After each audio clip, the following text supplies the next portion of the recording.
My father cried at my brother's graduation. Full tears.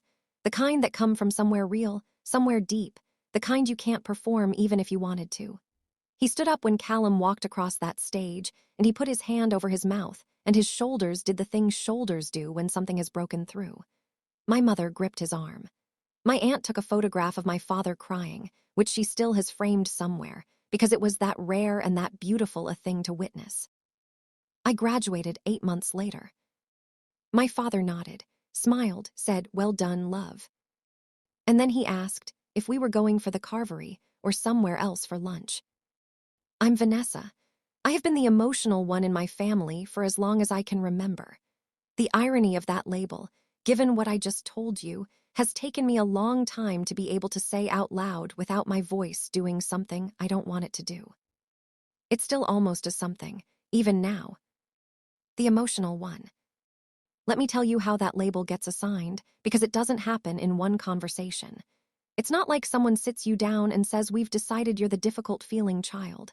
It accumulates. It sediments. Over years of Sunday dinners and car journeys and family holidays, layer by layer until it feels geological. Like it was always there. Like you were born with it. It started, I think, because I cried when I was 8 and our dog died. My brother Callum, 2 years older, the one my father would later cry for at graduation, didn't cry. He was 10 and he decided, in the way 10-year-old boys sometimes decide, that crying wasn't something he did anymore. My parents praised him for it. Callum's being so strong. They said it in front of me, while I was still crying, with a kind of admiring relief, as if his composure was a gift they hadn't expected. I was 8 years old, and the dog I loved was gone, and I was crying, and the room's attention went to the person who wasn't. That's how it starts. By the time I was a teenager, the label was fully formed. Any feeling I had that was large, frustration, grief, disappointment, even excitement if it tipped past a certain volume, was filed under Vanessa being emotional again.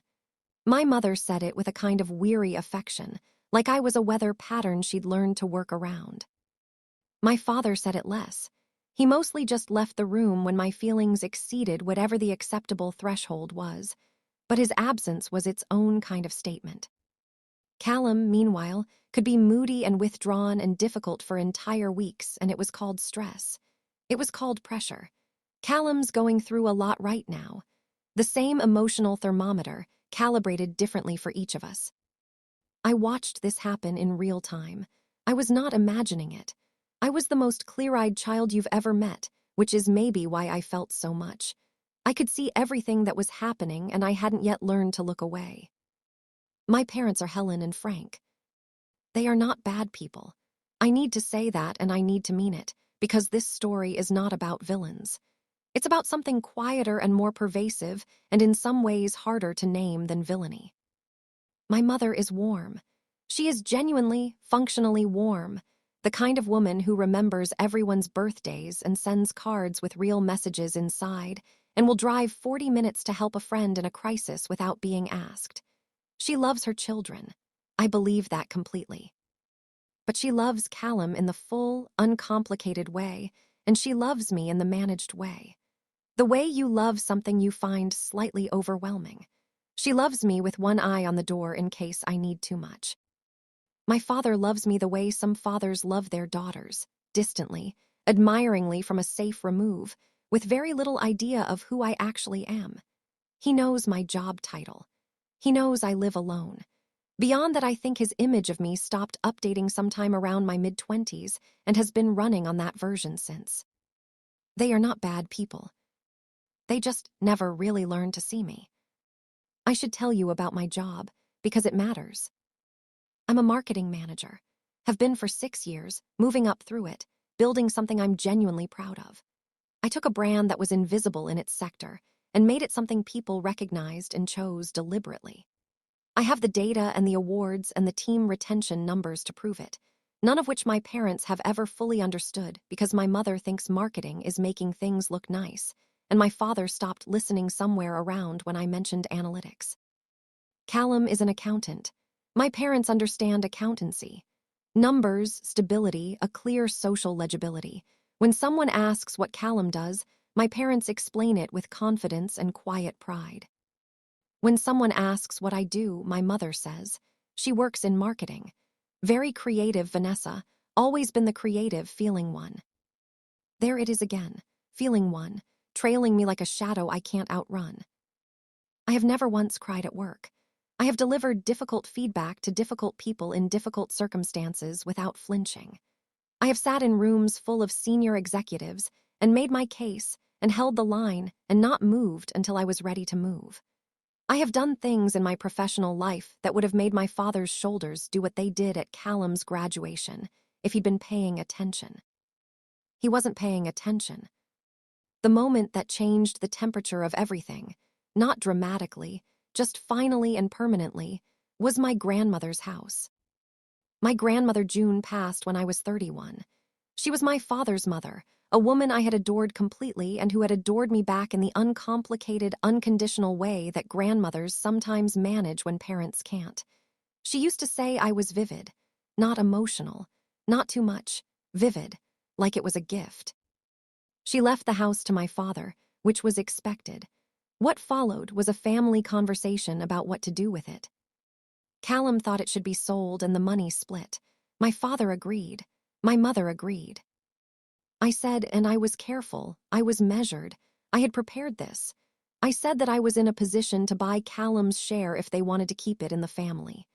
That I'd been saving, that I had a deposit prepared, that I could get the financing, and I had spoken to someone who had confirmed it was viable. My father looked at me with an expression I still think about. It wasn't unkind. That would have been easier. It was gentle and certain and slightly pitying, and he said, Vanessa, love, it's a big commitment. You feel things very deeply, and big financial decisions, mortgages, the pressure of property. I just don't think it would suit you. I think you'd find it overwhelming. There was a pause. My mother said, we just want to protect you.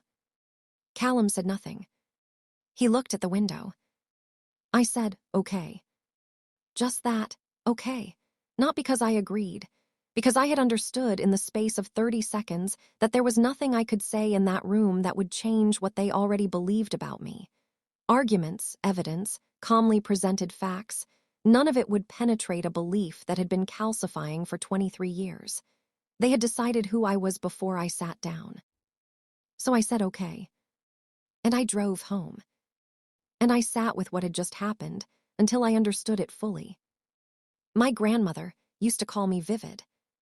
I thought about that on the drive home. I thought about a woman who had looked at the same person my parents called the emotional one and seen someone entirely different. Not less. More.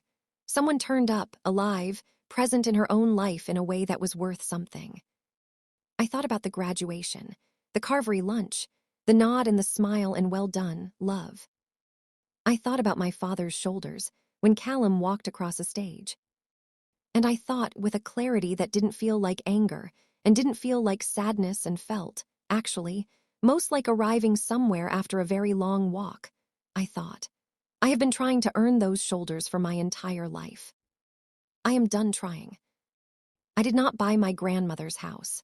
They sold it, the money was split, and I received my portion, a smaller sum than the others because my grandmother's will had divided things unevenly in Callum's favor, which my parents described as practical, which I did not argue about. I took my portion. I added it to what I had saved. I added it to the quiet, consistent, unannounced saving I had been doing for 3 years because I had always known, somewhere underneath, that the only floor I was going to have was one I built myself. And I started looking for a house. Not an apartment, not a starter flat, a house. I want to tell you what that process felt like, because people talk about property purchases like they're transactions and they're not, or they're not only that. They're an argument you make to the world about your own permanence. You are saying, I am here. I am staying. I have calculated my own stability and found it sufficient, and I am putting it in writing and in brick and in a deed with my name on it. I looked for 4 months. I was not impulsive. I was not swept up in feeling the way they'd always predicted I would be. I made spreadsheets, proper ones, with variables and projections, and I viewed properties with the cold eye of someone who understands what she's buying because she did the work to understand it. I made an offer on a house in a neighborhood I had chosen deliberately. Not the most obvious choice. The one with the best trajectory, the right commute, the garden that got the morning light. The offer was accepted on a Tuesday. I sat in my car outside the estate agent's, and I allowed myself exactly 5 minutes of feeling it. Fully, without management, without checking the volume. I cried actual, real, ungoverned tears, not because I was overwhelmed, but because I had been right about myself all along, and the world had just confirmed it in the most concrete terms available. Then I wiped my face, and I drove to my next meeting. I told my parents 2 weeks before completion. Not before, I hadn't wanted the noise of their concern anywhere near the process while it was still fragile. But 2 weeks before, when it was done and signed and inevitable, I called my mother. She was quiet for a moment after I told her. Then she said, "A house, on your own." I said, "On my own." She said, "Vanessa, that's how long have you been planning this?" I said, "A while." And then, softly, with something in it I couldn't quite identify, "You didn't tell us." I said, "No." I didn't explain why. She knew why. I think she had always known why, in the part of herself she kept quiet about. You don't share things that matter with people who have taught you, over decades, that your judgment in large matters cannot be trusted. You protect the important things until they're too real to be talked out of. My father called an hour later. He asked about the survey, the mortgage rate, the location. Practical questions, the questions he knew how to ask. And then he said, "I didn't know you were in a position to do this." I said, "I've been building toward it for a while." He said, "I suppose I didn't realize," and then he stopped. I waited. He didn't finish the sentence. Some sentences are too large for some people to complete. I had learned to stop waiting for them, and I mostly had. But I noticed, in that pause, the sound of something recalibrating. Something in my father quietly revising a version of me he'd been holding for a very long time. I didn't fill the silence for him. I let it sit there. He said, "We'd like to come and see it, when you're settled." I said, "Of course." Completion day was a Friday. I picked up the keys at 11 a.m. The house was empty and clean, and filled with that particular silence that belongs to a space that is waiting for someone to claim it. I walked through every room slowly. The kitchen with the window that faced the garden. The room at the back that got the afternoon light and that I'd already decided would be my study. The garden itself, small and slightly overgrown and entirely, completely mine. I stood in the garden for a long time.